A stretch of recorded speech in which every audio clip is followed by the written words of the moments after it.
بسم اللہ الرحمن الرحیم۔ السلام علیکم۔ جمہور نامہ کے ساتھ میں ہوں آپ کا میزبان عمیر خان۔ ناظرین، آج ایرانی صدر ابراہیم رئیسی، ایران کے وزیر خارجہ اور باقی جو ان کے ساتھی تھے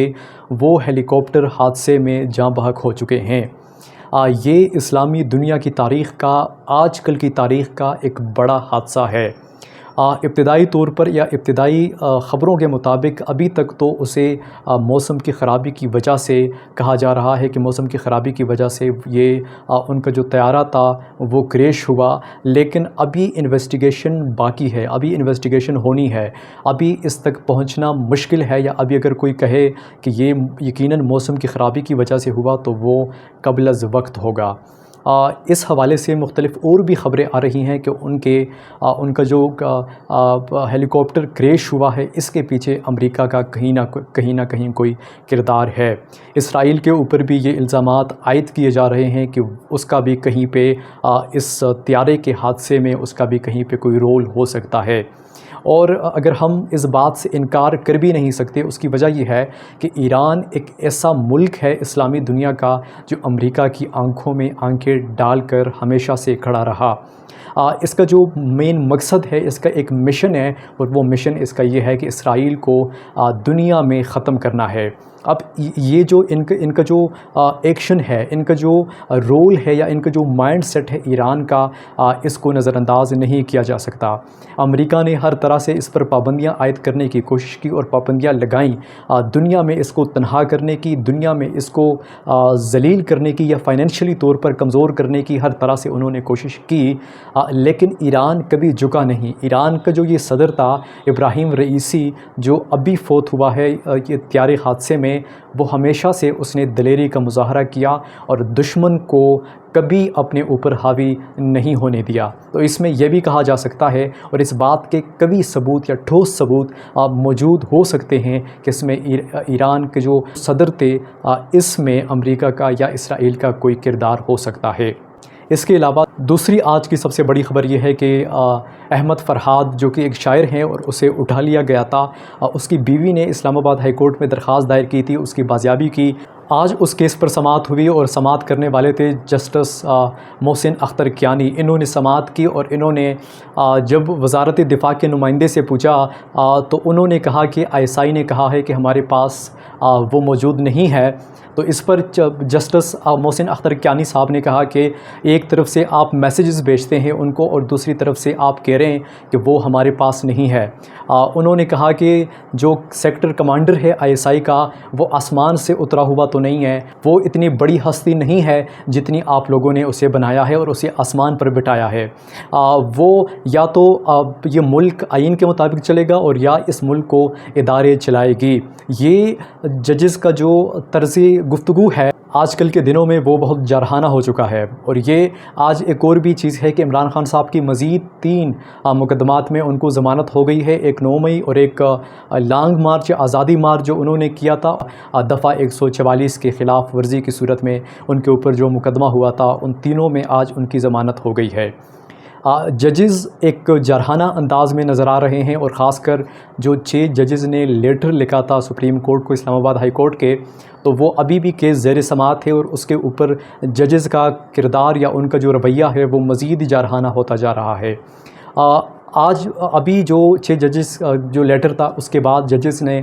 فیصلہ کر لیا ہے کہ انہوں نے آئین کے مطابق چلنا ہے، انہوں نے قانون کے مطابق چلنا ہے، اور جو بھی اس کے راستے میں رکاوٹ کھڑی کرے گا عدالت اس کو کبھی بھی برداشت نہیں کرے گی، اور یہ اسی سلسلے کی کڑیاں ہیں جو ہمیں نظر آ رہی ہیں۔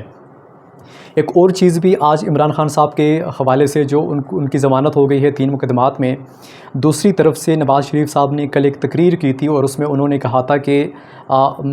قوم نے میرے ساتھ زیادتی کی ہے۔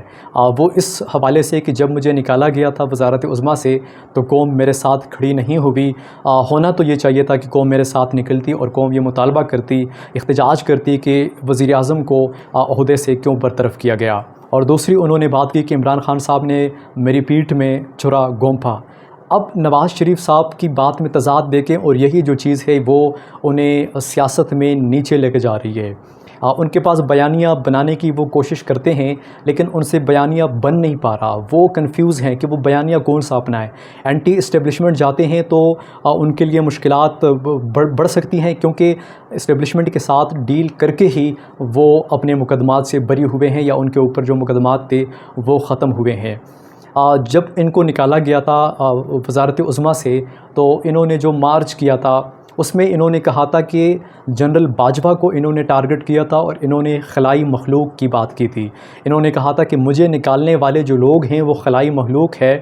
اور عمران خان کی اتنی جرت ہی نہیں ہے کہ وہ مجھے نکال سکے۔ لیکن ابھی ان کا جو بیانیہ بدل رہا ہے، ان کا جو سٹانس بدل رہا ہے عمران خان کی طرف سے، کہ ان کو نکالنے والا عمران خان تھا، ان کے ساتھ زیادتی کرنے والا عمران خان تھا۔ تو یہ ایک کھلا تضاد ہے مسلم لیگ نون کے بیانیے میں، اور یہی وجہ ہے کہ یہ لوگ آگے نہیں آ رہے اور عوام ان کو ایکسیپٹ نہیں کر پا رہی۔ یہ حالات کے مطابق، وقت کے مطابق بیانیہ بناتے ہیں جس کا حقیقت سے کوئی تعلق نہیں ہوتا۔ اس کے ساتھ شیر افضل مربت نے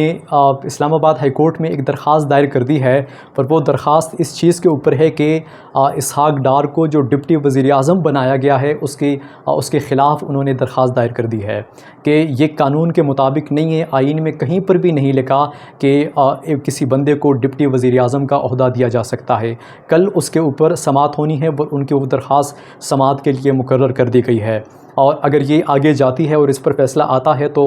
قوی امکانات یہی ہیں کہ اسحاق ڈار سے یہ عہدہ واپس لے لیا جائے گا، یا ان کا جو نوٹیفیکیشن ایشو ہوا ہے، جاری کیا گیا ہے، وہ واپس حکومت لینے پر مجبور ہو جائے گی یا عدالت اس کو ختم کر دے گی۔ اس کے علاوہ پنجاب اسمبلی میں ایک بل پیش ہوا حتیٰ کہ عزت کے حوالے سے، اور اس بل کے خلاف اپوزیشن نے پنجاب اسمبلی میں اور خاص کر صحافیوں نے اس کی مخالفت کی ہے۔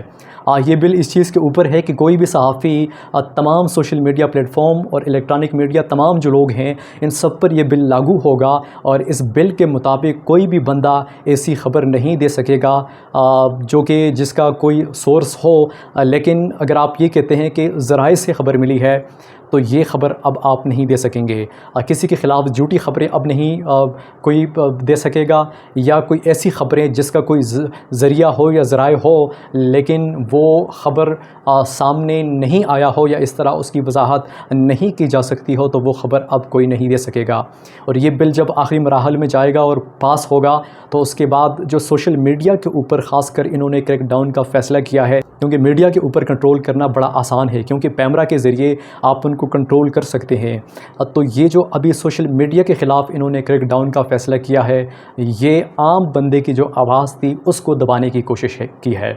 اب عام بندہ جس کے پاس میڈیا کا سورس نہیں ہے، وہ میڈیا کا استعمال نہیں کر سکتا، وہ میڈیا پر اپنی آواز نہیں اٹھا سکتا، تو وہ سوشل میڈیا کا استعمال کرتا ہے۔ اب سوشل میڈیا پر بھی پابندیاں عائد کرنے کی بھرپور کوشش کی جا رہی ہے، اور یہ پہلی کڑی تھی، فرسٹ فیز تھا، اور آگے مزید اس قانون کو پاس کر دیا جائے گا، اور پھر سوشل میڈیا کے حوالے سے بہت سے مسائل کا سامنا کرنا پڑ سکتا ہے۔ آج تک کے لیے اتنا ہی۔ عمیر خان کو اجازت دیجیے، اللہ نے کے بعد۔